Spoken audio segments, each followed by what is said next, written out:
Act 6 is about the aftermath of Maastricht, and it takes us up to the signature of the Lisbon Treaty in 2007. And in many ways for integrationists it's a rather disappointing period.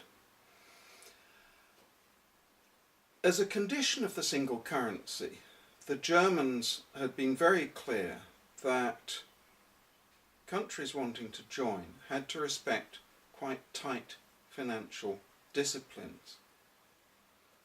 And in particular, they had to keep their public sector deficits down to an absolute maximum of 3% of gross domestic product, had to keep inflation down, had to keep the level of public debt down. All of these things, policies that the Bundesbank had been pursuing for the Deutschmark for decades now, and that the Germans were determined not to lose when they surrendered their own currency. The problem was that the imposition of these financial disciplines in other member states wasn't always terribly popular. In a word, they tended to identify the European project with austerity, and perhaps not surprisingly, the popularity of the project tended to fall away in the course of the 1990s. Indeed, the French themselves, in the course of a referendum on the Treaty of Maastricht in September 1992, had only accepted the treaty by an absolutely wafer-thin majority. So that just at the moment when the European integrationists were thinking the floodgates have opened and that the nation state is going to be hollowed out in favour of Europe and in favour of the regions, another feature of the Maastricht Treaty, in practice the tide was already beginning to turn. And we can see this in the next treaty, the Amsterdam Treaty, which was a relatively minor consolidating treaty and not really of the sort of dimensions that European enthusiasts wanted to see. Perhaps a key feature of the Amsterdam Treaty, 1997, was to codify a bit more the rights of European citizens, the rights notably to live and work in other member states, but also to vote in European and local elections if they're legally established in another European member state, and within certain limits to receive health care. European citizenship, it was always emphasised, was an add-on to national citizenship rather than a substitute for it, but it did contain certain significant new rights for every citizen of the new European Union, as it became called after the Treaty of Maastricht. But still, by and large, Amsterdam is relatively unambitious. So is the Treaty of Nice 2000, which is mostly concerned with adjusting the voting weights of different member states with a view to the next enlargement. The next enlargement? Oh yes. In 1995, the first post-end of Cold War enlargement, the EU is increased to 15 member states. We now have the original 6, plus Britain and Ireland and Denmark from 1973, plus Greece in 1980 and Spain and Portugal in 1986, and now the formerly neutral Scandinavian and Central European countries, Spain, Finland, Austria, come in. This is a fairly easy enlargement. They're all quite prosperous countries, and they're not really very difficult to integrate.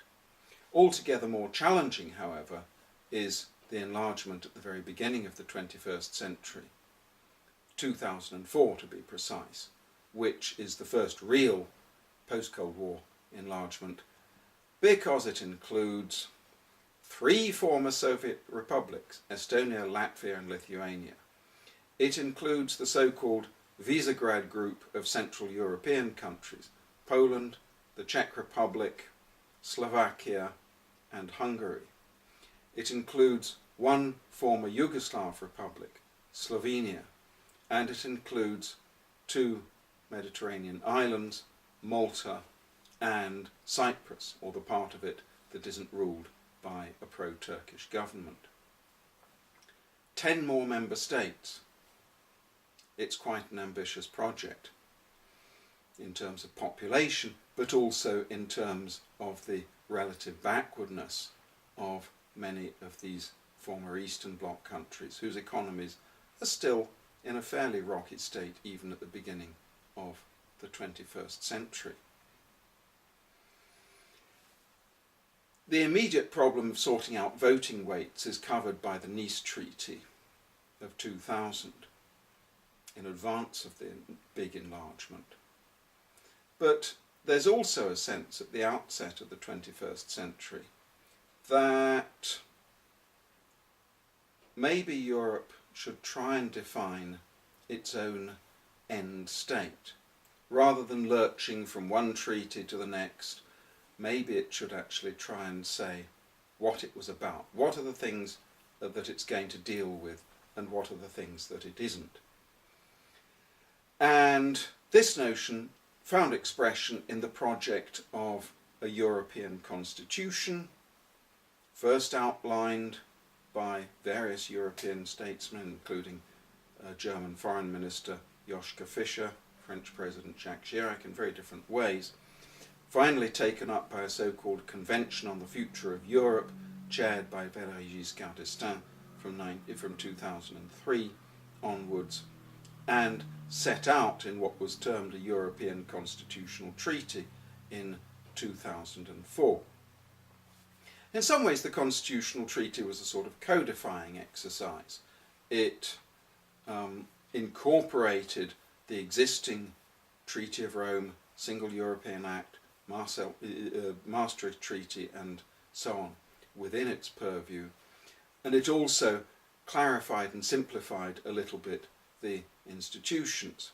The representative for the common foreign and security policy was briefly dubbed a European Foreign Minister.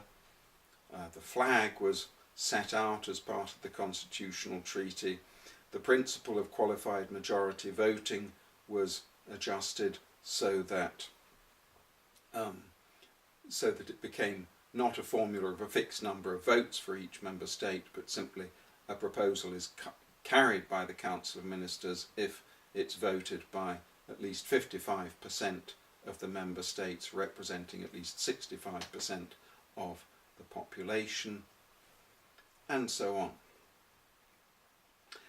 And it was first President Chirac of France who decided that this treaty was important enough for his country to vote on it in a referendum, and he duly called a referendum in 2005, and this time the result went against the treaty. The Dutch had also done the same a week or so later, again voted massively against the Constitutional Treaty. So this was a real setback. This was a treaty that had been in the making for several years, and by the summer of 2005 it's dead in the water.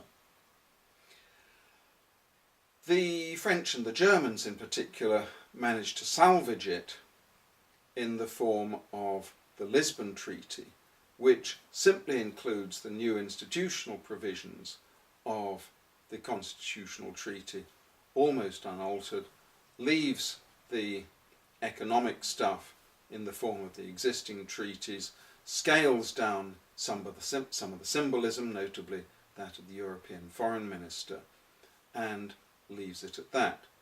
And the Lisbon Treaty is passed by Parliament, no referendums here, in 2007.